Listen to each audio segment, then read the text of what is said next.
বাংলাদেশ নিয়ে এত ষড়যন্ত্র, ইস্টার্নের মুখপত্র গণজাগরণ মঞ্চের ওকে গ্রেপ্তার করছে ভারত আর্মির বিবৃতি দেয়। বাংলাদেশে একজন আইনজীবী যে কুবায়া হত্যা করছে ভারত, এটা কিন্তু কখনো বিবৃতি দেয় না। এদেশের মানুষ, এদেশের মুসলমানরা তোমাদের মন্দির দিনটাতে পাহারা দেয়, আর তোমরা মুসলমানকে হত্যা করো। এরপরও আইন শৃঙ্খলা বাহিনী দেশের মুসলমান কত ধৈর্যের পরিচয় দিয়েছে, একটু বিবেককে জিজ্ঞেস করছেন আপনারা বন্ধুরা?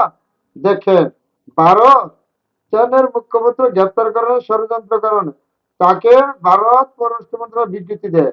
আর আজকে একজন মাইরে লাগছে, তারা তারা এই বিবৃতি দেয় না। কোন দেশে আমরা বাস করি? আমরা মুসলমান, তাদের মন্দির দিন রাতে পাহারা দিই, আর তারা মুসলমানরা, আমি সনাতন ধর্মের মানুষটা আমাদের মুসলমানকে হত্যা করে। এটা হলো এই দেশের নীতি, বুঝলেন? তারপরে প্রশাসন কত ধৈর্য সীমা পরিচয় দিয়েছে, একটু চিন্তা করছে?